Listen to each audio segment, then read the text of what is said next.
Angela, may bibigyan kong aso sa'yo. Totoo, Kuya Boyong. Akin na lang to si Chuchu. Oo, sa'yo na yan, Angela. Para may alagaan ka. Wow! Thank you, Kuya Boyong. Ang cute-cute niya. Sobrang balbon. Alagaan mo siyang mabuti. Binili ko pa yun sa palengke. Apa, ako nang bahala sa kanya. Siya ka nga pula, Kuya Boyong. Ano palang pangalan niya? Ang pangalan niya, siya si Perla. Perla, ang ganda naman ng pangalan mo. Pares tayo. Ako naman si Angela. Ano, nagustuhan mo ba yung bigay ko sa'yo, Angela? Opo, Kuya Boyong. Salamat. May chuchu na ako. Walang anuman.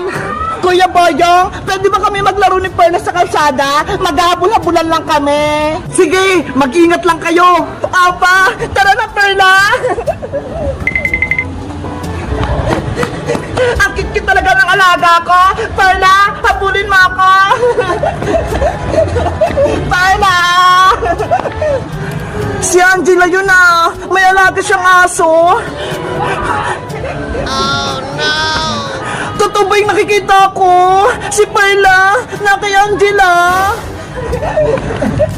Perla, kamukha kita. Paras tayong maganda. Angela. Uy, Bebang, may papakita ko sa'yo. Tignan mo ho, may alaga akong aso.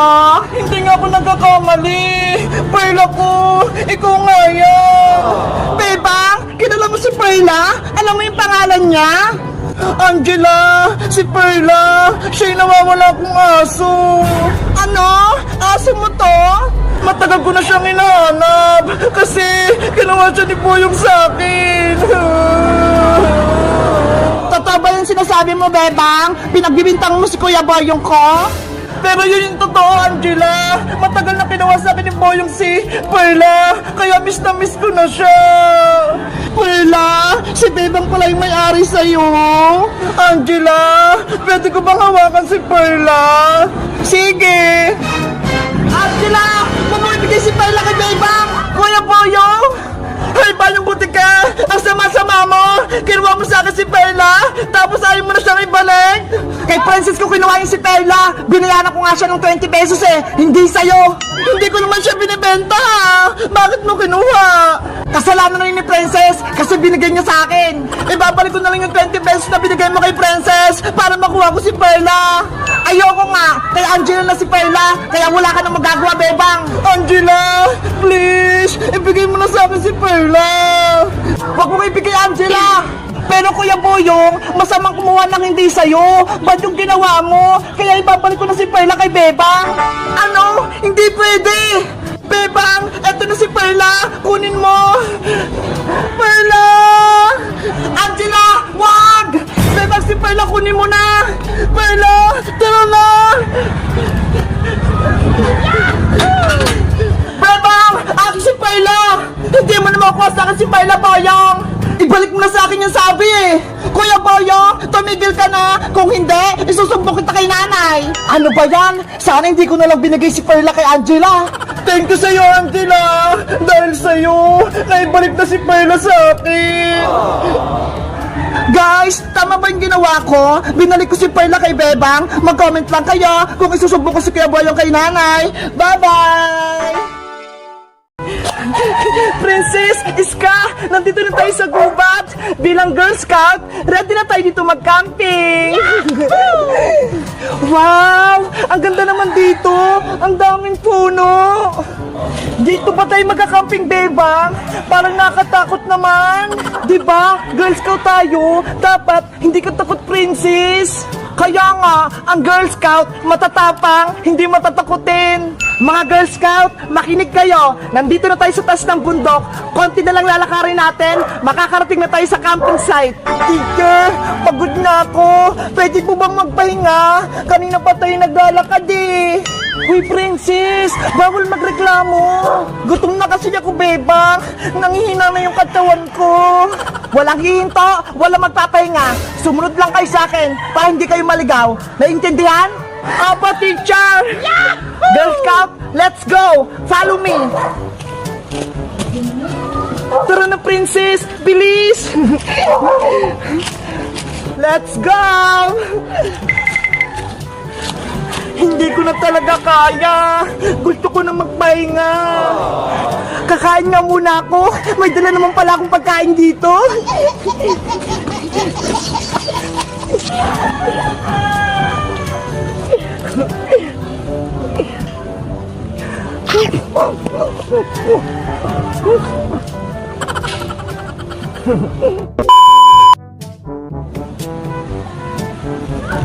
Girl Scout, bilisan nyo! Ang taas pa ng lalakarin natin! Oh no! Ang bilis naman ni Teacher Magda! Masukol nga yung daanan eh! Baka may ahas! Teacher Magda! Wait lang po! Nayakul pa pala ako dito!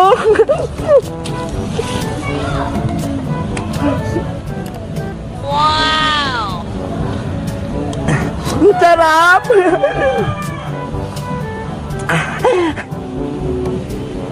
Ayun! Busog na ako! Pwede na ulit ako maglakad!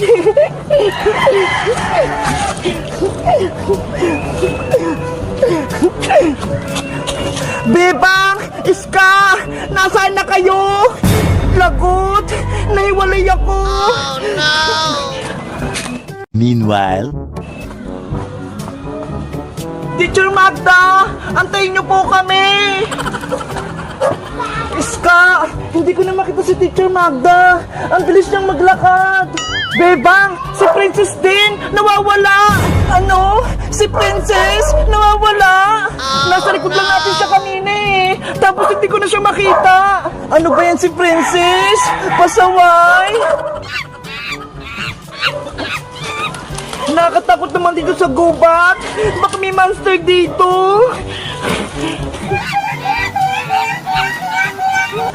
Ano yun? Parang may mga unggoy! Ah! May unggoy nga! Tulong! Bebang Iska! Tulong! Hinabol ako ng mga unggoy! Oh no! Iska! Si Princess yun ah! Narinig ko! Nandun ata siya, Bebang! Doon ko siya narinig! Tara! Balikan natin! Huwag mo akong iwan! 20 minutes later. Nanay! Nandiyan na sila!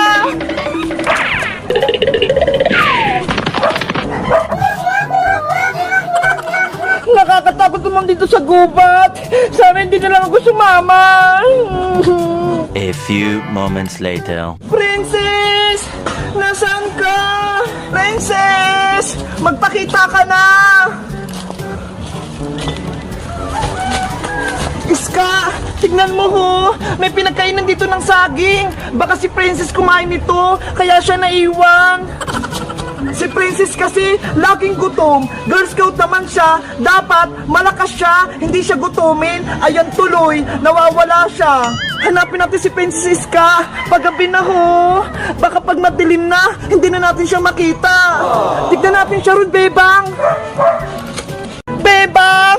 Iska! Tulong! Nandito ako sa puno! Paano ko kaya sila mapapalis? Alam ko na! Yung saging! Mga unggay! May saging ako dito! Gusto nyo ba? Oh, ito! Ayun! Umalis na sila! Wala lang habol sa akin! Princess! Nasaan ka na? Princess! Yuhu! Magpakita ka na! Iska! Pahapon na! Hindi pa rin natin nahanap si Princess! Kaya nga bebang eh! Tapos si Teacher Magda, wala rin! Baka tayong dalawa naman yung maligaw! Ang sukol-sukol pa naman dito sa gubat! Princess! Nasaan ka na ba? Bebang! Iska! Nandito ako! Ay! Si Princess yun, Iska! Tara! Puntahan natin! Doon siya nanggagaling, oh! Princess! Nasaan ka? Bebang! Nandito ako sa puno! Anong ginagawa mo dyan sa taas? Kanina ka pa namin hinahanap pa! Kasi hinabol ako ng mga unggoy eh! Kaya kumakit ako dito sa puno! Okay ka lang ba, Princess? Hindi ka ba nasaktan? Hindi naman! Napagod lang ako! Bumaba ka na dyan! nandito si Teacher Magda. Bebang, Princess, dito na lang muna tayo magpalipas ng gabi. Bukas na lang natin ng umaga hanapin si Teacher Magda. Saan tayo matutulog, Iska? Wala naman tayong tent eh. Huwag kang mag-alala, Bebang. May dala akong kumot dito. Ito, oh. Gawin muna natin itong baybahayan. Kunyari, camping. Wow! Girl Scout ka talaga, Princess. Lagi kang handa. May baon kang kumot. Siyempre, ang Girl Scout, laging handa. Simulan na natin yung paggawa ng tent para may sisilungan tayo. Princess, akin na yung kumot. Ako nagagawa ng tent natin. Ito, Bebang. Ako naman, kuha ako ng panggatong para may apoy tayo mamayang gabi. Okay, mag-ingat kayo, Iska.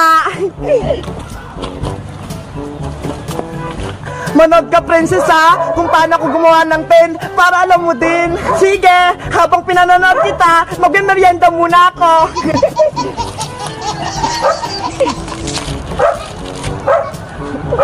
Dito na ako gagawa ng tent para may baybayan kami.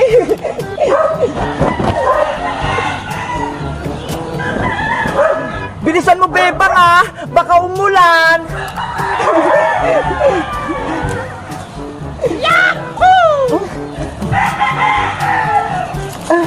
Princess, tulungan mo ako. Itali mo rin to sa dulo.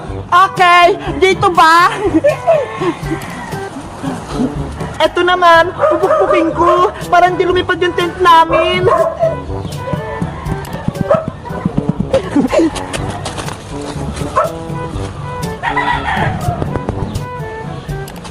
Ayan na! Tapos na yung tent natin! Tignan mo, Princess, oh! Wow! Ang ganda na ng baybahayan natin! Bebang, meron pa kayo sa kumot dito sa may bag ko! Gawin mong bangeng! Ito!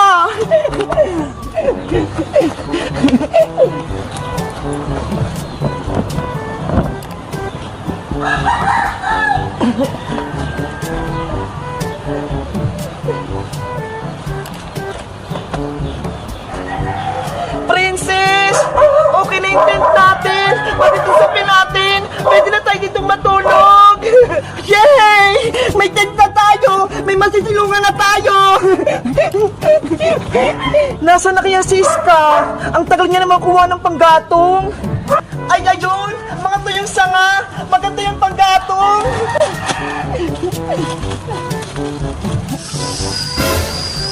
Ay, ayun, malaki!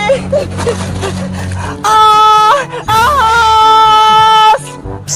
Aray ko! Natuklaw ako ng malaking ahas! Tulong!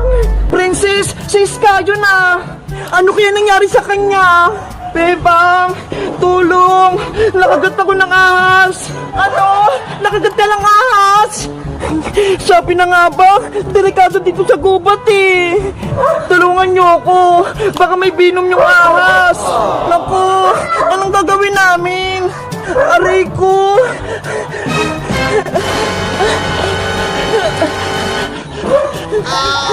Iska, ano nangyari sa'yo? Bebang, poisonous na ahas yung kumagat kay Iska.